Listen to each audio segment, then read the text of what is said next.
Alors bonjour à toutes et à tous. Donc, je me présente, je m'appelle Nejma Amla.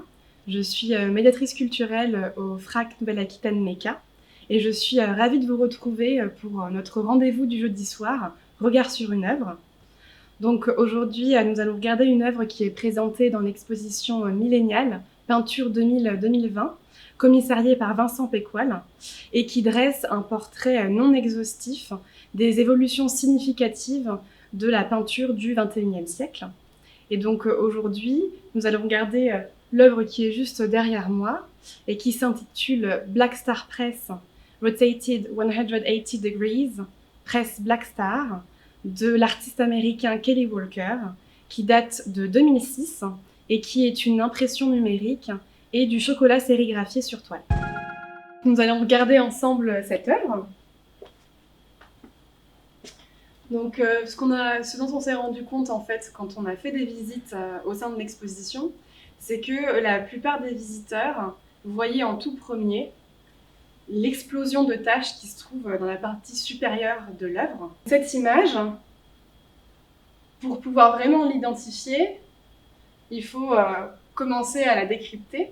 Donc on se rend compte déjà qu'elle est à l'envers, à une rotation de 180 degrés, d'où le titre Rotated 180 Degrees, donc qui signifie que l'artiste a volontairement mis cette toile à l'envers. Et quand on fait un zoom sur la partie plutôt inférieure de la toile, on identifie deux protagonistes. Donc ici, on a un jeune homme noir qui semble porter des vêtements plutôt datés. Et face à lui, on a un policier blanc qu'on reconnaît parce qu'on voit juste ici la casquette de policier avec son insigne. Et on voit qu'ils sont en pleine altercation en fait. On voit que le policier a agrippé ce jeune homme et est en train de le brutaliser. Donc, où est-ce qu'on se trouve? Donc, déjà, on peut se dire qu'on est dans la rue. On voit ici un bâtiment.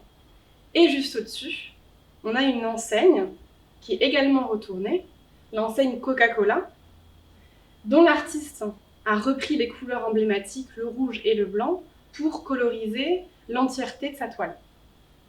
Donc, Coca-Cola, on sait que c'est un des symboles des États-Unis, que cette marque a vraiment pris son essor dans ce pays-là et a vraiment cherché à lancer des campagnes publicitaires massives aux États-Unis afin d'être vue le plus possible partout dans la rue.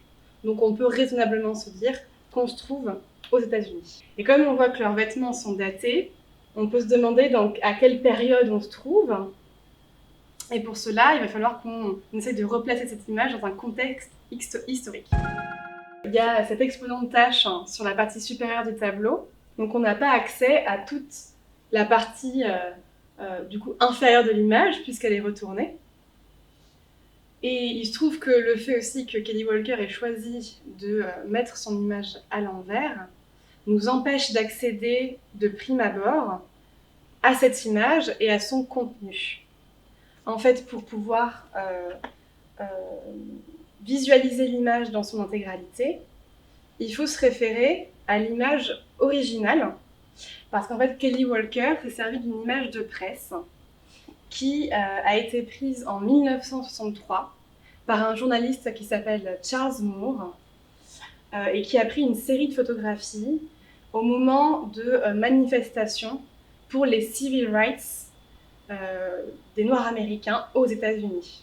Et il se trouve que pendant ces manifestations, il y a des émeutes qui ont éclaté dues au durcissement des lois racistes envers la communauté noire américaine pendant ces manifestations qui, à la base, étaient pacifiques et entre autres menées par Martin Luther King. Et donc là, on a en fait face à nous une preuve de ces violences, de ces brutalités policières envers les manifestants. Donc les photographies qui ont été prises par Charles Moore ont été publiées dans le magazine Life aux États-Unis et ont vraiment choqué l'opinion publique à l'époque. Et il se trouve que Charles Moore travaillait pour l'agence de presse Black Star Press, d'où le nom de l'œuvre, on constate que Kelly Walker a vraiment voulu revenir aux origines de cette image et donc a repris le nom de l'agence de presse pour donner le titre de cette œuvre-là. Et pour quand même vous dire ce qui est caché derrière ces taches que vous ne pouvez pas voir ici, en fait, on en a un petit aperçu. Quand on se positionne par ici, il y a une tête de chien qui est en train d'attaquer ce jeune homme. Et ce qui est camouflé en dessous des taches, c'est un deuxième chien en fait. Donc ce sont des chiens qui appartenaient à la police et qui sont tout simplement en train d'attaquer ce jeune homme au même titre que le policier en face. Le médium qu'a choisi Kelly Walker pour créer ces images de taches, c'est du chocolat. Et on peut dire que le choix du chocolat ajoute du sens à ces taches. Donc il a créé ces taches-là en 2 temps. Il a d'abord fait fondre du chocolat sur un papier qu'il a laissé sécher, puis il a scanné ces images de taches de chocolat pour ensuite transposer cette image-là sur un écran de sérigraphie. Et la sérigraphie, en fait, c'est une technique d'imprimerie qui utilise des pochoirs qui sont interposés entre de l'encre et un support qui peut être de la toile, du carton ou par exemple du textile, afin d'y faire apparaître un motif, un logo ou un dessin. En d'autres termes, en fait, c'est une image de tache de chocolat imprimée avec du chocolat. Kelly Walker a choisi plusieurs sortes de chocolat. Il a choisi du chocolat noir, qu'on peut trouver ici, du chocolat au lait et également du chocolat blanc qu'on peut voir ici entre autres avec ces couleurs-là. Et ces différentes nuances de couleurs de chocolat peuvent, vu le contexte de l'image, nous renvoyer aux différentes nuances de la couleur de la peau. Et le chocolat étant également une denrée alimentaire, on peut se rappeler de l'histoire du chocolat, qui est une histoire coloniale et esclavagiste. Toujours à propos du chocolat, l'internaute LucyV40 a posé une question intéressante sur l'Instagram du FRAC. Elle se demandait comment est-ce qu'on peut faire pour conserver une œuvre d'art en partie faite de chocolat. Donc tout dépend d'où est-ce qu'on se place.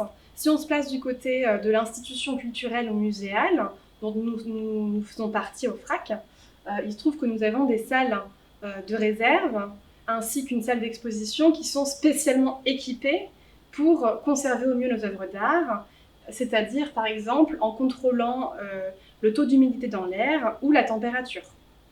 Par contre, si on se place du côté des collectionneurs qui vont acquérir des œuvres pour les placer dans des pièces de vie, il est beaucoup plus difficile de conserver une œuvre faite en chocolat. Et il se trouve que c'est une question à laquelle a fait face Kelly Walker, qui est assez collectionnée. Plusieurs collectionneurs sont venus le voir en lui demandant de restaurer des toiles contenant du chocolat, ce qu'a refusé de faire l'artiste, tout simplement parce que pour lui, la dégradation du chocolat, le fait qu'il tombe au sol, fait partie de l'évolution normale de l'œuvre. Je vous remercie d'avoir regardé cette vidéo. Et si ce format vous a plu, je vous invite à retrouver mon collègue Lucas mardi prochain à 17 h sur l'Instagram du FRAC, @FracMeca, pour découvrir une nouvelle œuvre de l'exposition milléniale Peinture 2000-2020. À bientôt!